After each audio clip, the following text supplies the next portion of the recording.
Welcome to the Fire and Earth podcast with your hosts, Jason Mefford and Kathy Groover. Fire and Earth, giving you the keys to unlock your limitless potential. Hey everybody, welcome back to another episode of the Fire and Earth podcast. I'm your co-host, Kathy Groover. And I'm Jason Mefford, and today we're going to talk about something that nobody has to deal with, right? Not that Kathy and I have been really getting like a whole full regiment of this kind of medicine in our lives recently, but we have. And it's about relinquishing control and asking for help. So, something you're dealing with, Kathy? I'm so good at it. Fuck, no. Again, please. I've gotten so much better, but, and I don't like the word but, so by the time this airs, it probably will have happened. Oh, maybe not. Could be next week. So I'm getting married in 9 days. Okay. So for those of you that have ever watched the show, I have a very strong Capricorn part who is incredibly well organized. And so this wedding was like planned. No last minute things, didn't really miss anything. I have a client and a dear friend who's a wedding planner. So occasionally during her massages, she'd ask me a question and I'd go, oh, that's interesting. I never thought about that. So, but like we started planning this so long ago.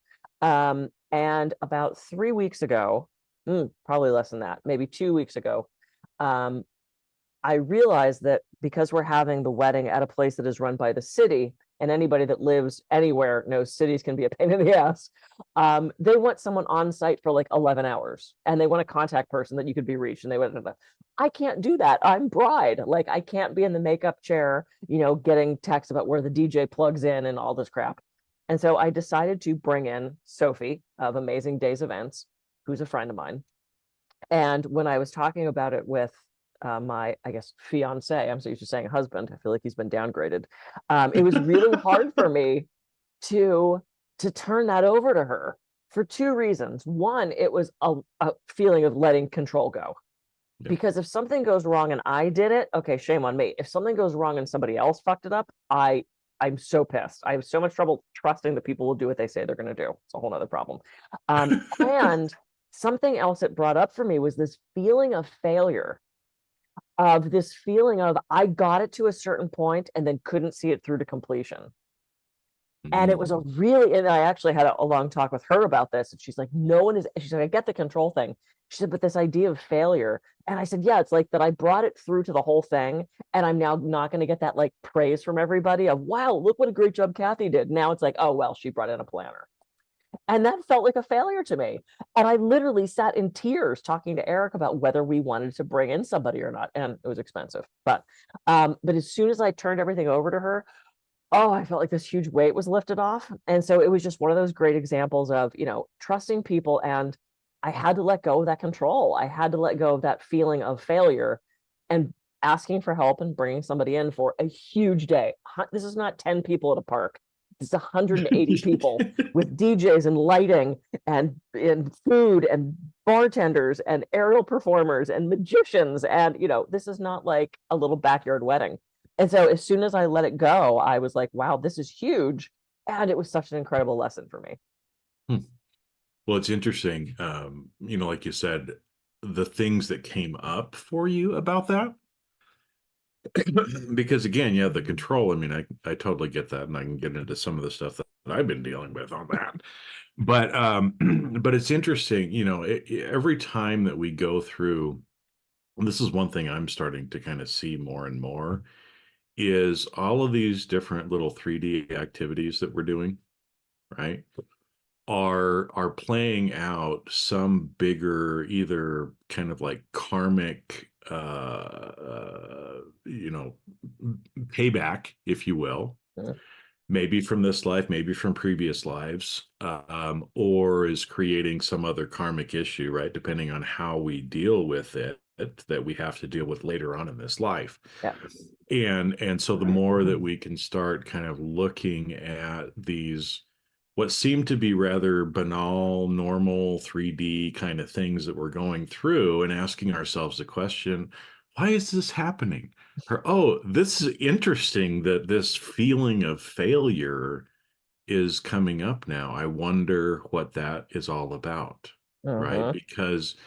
Because so much of the time it feels like we're going through things and it's like, well, I don't understand why I'm feeling this way. This is kind of different. Why of all things would I feel this, right? But for some reason there's some either, karmic thing that you're working through or some lesson, Yep. that you're having to learn right now by sitting with that feeling of failure and then working through it. Yeah. Or it's a childhood thing, right? I mean, everything goes Hmm. back to childhood, if not further into other lifetimes. But it's like, what did that trigger for me from this idea of finish what you started, don't give up, don't give in, don't, I haven't sat with that part of it yet. But it was just this clear feeling of, oh, everyone's no, everyone's gonna think I couldn't handle it, and I had to give it away to somebody else. Mm. Yeah, it was crazy. Had no clue that would come up. That was fascinating. So you said you've been dealing with some stuff where about relinquishing control. What's happening in your world regarding that? Well, I mean, it's what's interesting is I'm a Leo. I'm not as much of a Capricornish kind of, personality, but I do kind of make plans, right? Because I tend to like to do a lot of things in the background and get things prepared and kind of have an idea of at least what I'm doing for the next little while, Hmm. right? Like if I have certain things for work that I have to get done, I might go outside, have a little break, kind of, collect my thoughts of, okay, now I'm going to go in and for the next hour I'm going to do this and this and this and this and this, right? And be productive and Yes. can get things done, right? Yes. And then I walk in the house and all of a sudden something changes, right? My partner says something, needs my help. I find myself getting distracted so much of the time. I'll come in to go and do something, and then all of a sudden, I'm asked to do something else. I go over here, and then I see this and that and everything else. And 2 hours later, I come back and I'm like, wasn't I supposed to get something else done? Right? And at first the part of me, kind of the take charge, king kind of archetype in me Hmm. is like, I'm just gonna push through and I'm gonna do this and it's, get her done kind of a mentality, right?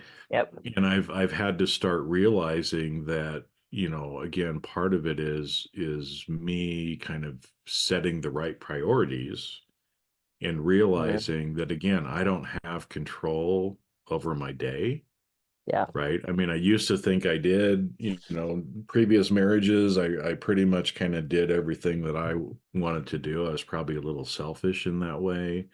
When I was single by myself, I mean, I didn't have anybody else to consider. Yep. And now with a new partner, with a dog, it's like I have other responsibilities here and I'm trying, which again I don't like the word trying either, but I'm working on uh my skills in the relationship and doing things Mm. different than I've done in past relationships, right? Yep. And so a lot of times it feels like uh I thought I was in control, but I really have no control of my day in a Mm. way. And it's not in an apathetic or giving up sort of a way, but of me kind of stopping and sitting with and realizing what really is most important, Mm. right? And taking the 5 minutes to pet the dog Yep. I was just gonna say. Bec- Yep. because I, and this happened last night. I mean, yesterday we've been gone for 2 weeks, and there's a whole bunch of these kind of little examples that happened on this 2 week trip as well. But so, this was my first week back in the office, and yesterday I had pretty much, back to back meetings almost the whole day because I've been gone, and so everything kind of came in on that one day. And so I spent most of the day working, right, in my office with the door closed because I was on calls. and there was a little bit of a disconnect, right? I kind of ignored the dog, ignored my partner a little bit more than I normally would, and that became evident, right? Mhm. Like last night, I was going to take the dog out before we went to bed, and often he doesn't want to get up because he's been kind of sleepy, and he's like, "No, Daddy, I'm I tired. I get don't it. want to get up." I get that, right? So I have to kind of cajole him out. But last night when I looked at him to try to get him up, he looked up at me and he gave me these eyes that said, "Daddy, you have been tied up all day long. You just need to sit here and pet me for a while." Oh, And so I sat down next to him and I just pet him for a little while, and he kept looking at me and then kind of doing everything else, and I'm like, "Okay, now we got to go." And he's like, "Nope, not yet." And I sat down and pet him a little bit more, and then finally he did his thing where he kind of looks up at me and he licks me, and I'm like, "Okay, now it's time to go," right? And he's like, "Yep." Gets up and off we go. uh, So and again, it seems like such a simple thing that a lot of people would just kind of gloss over, like, "Well, what are sure. you talking about?" Right? But it's these little things like that, and giving up the control, where again I could have been like, "No, we got to go to bed right now. My schedule, my time, My yeah. schedule, my time." But does it really matter if it's 5 or 10 minutes later? No. In So, fact, it's supposed to be 5 or 10 minutes later, because yeah, I'm supposed to learn a lesson. I'm supposed to connect with him, and so because of that, it's just giving up some of that control. yep. uh, So first of all, I would like to acknowledge your use of the word cajole. Cajole, you I like just have that? to call you out for $20 that because $20 word there we cajole, go. fucking great word. Okay. So as you were saying that, so this is what came up for me. Slow down, make space, be present, be willing to pivot, and find balance. Mhm. Because that's exactly what that was, right? It's like Mhm. there's times where we're going to have to pivot. I remember I used to massage an older client. She lived by herself. Her daughter lived downstairs, so she saw her all the time. But there was one day she's like, "I made pie. God, I wish you could stay for some pie." And I'm like, I was rushing. I was gonna go answer emails. I was gonna rush to my office, but I actually had 15 minutes to have pie with this woman. And I'm like, Mhm. what is important? There's an 80-something-year-old lady that wants to feed me homemade pie and connect on a deeper level and have a conversation, or I can respond to an email now or in 15 minutes. It was a no-brainer. And Mhm. I know there probably would have been times in the past where I've been like, "Oh, I said I was going to do these emails and I got to respond." And so it's like pivot, be present with that thing that's in front of you. So I'm so happy with those little 5 things. Slow down, make space, be present, be willing to pivot and find balance. Yep. Yeah, And because I think that's most of the time when we feel like we want to control something, we don't need to, right. right? And really just allowing things to happen usually works things out. I mean, it's the same thing, even like from a work perspective. Half the time, in one of my businesses, we'll get customer service emails, "Oh, my course doesn't work. I can't log in," whatever, right? And obviously it's not real time, because we have Right. people all over the world. Sometimes they send it in the middle of the night while we're asleep, whatever. Right. So we tell people it'll be a day to 3 days, and we'll make sure that we get Yeah. back to you, right? And almost, I mean, probably 90% of the time, it fixes itself before Mhm. we actually get back to it. And so, how much of our life, if we just allow things to unfold the way they're supposed to unfold, right? Things actually work out exactly the way that they're supposed to. Yeah. Yep. The traffic delay, the rerouting, the 15 minutes with the pie, there's been so many stories throughout the years. The one that stands out to me was about 9/11. And this guy was heading to work and he worked in the Twin Towers and he was crossing the bridge to go into Manhattan. He got a phone call from his daughter saying that she forgot her project and could he bring it to school? And he was furious because he had such a busy day, but he wanted to help his daughter. So he diverted. He went back to New Jersey. He got the thing. He went to her school. And as he was driving back to Manhattan, the towers were gone. Yep. Had he gone to work as planned, had he ignored his daughter, he wouldn't be here, and it's like things like that happen all the time. And not, we can excuse away things, we can find those patterns in the past. And for all the, the chaos people who think everything is just random, of course, they think we're just assigning meaning to that. I personally think things are sort of predestined in that way. I don't know. I can't prove it, but it doesn't matter, I guess. But it's those times where, everything unfolds for a reason, and who knows what that 15 minutes with that client having pie, or me relinquishing that control and giving it to the wedding planner, which ended up being, we don't know. We'll know in 9 days. I'll keep you all posted. but it was such a great lesson in that, and it was just so much load off my mind. I would be going crazy that day if I had to deal with load-ins and parking and permits and the city, and it's not my job. It's not my job. I'm bride. That's my job. I'm not wedding planner. No. Yeah, and I think a lot of times it's, even just a slight reframe, and again, the whole idea of the failure thing, it came up for a reason that you had to sit with.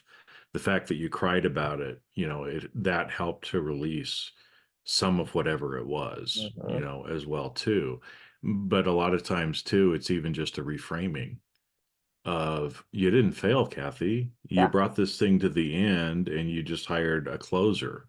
Right. I did the smart thing. You did the smart thing, right? It's like you've been working with a client for a year, and then you bring in a really good closer to close the sale. You still made it, right?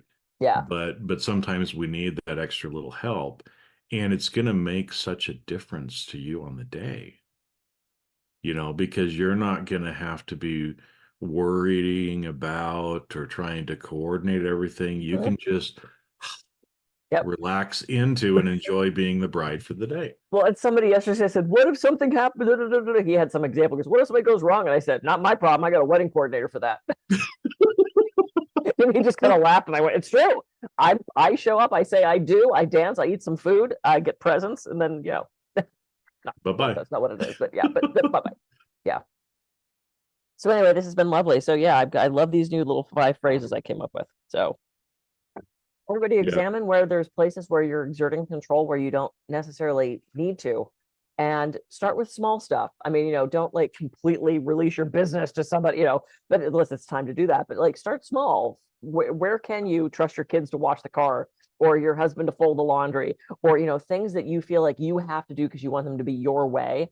That's typically one of those traps where, we could just let that go, let it go. Trust that it'll get done. Maybe not exactly the way you would have done it, but it'll get done. And maybe sometimes better. Yeah, exactly. Yeah. Yep. Cool. All right. All right. That time. It's that time. All right, everybody. Well, go out, have a great week. Think about, again, where can you give up a little bit of control, and, ask for some help when you need it. Yep. And we'll catch you on the next episode of the Fire and Earth podcast. See ya. See ya.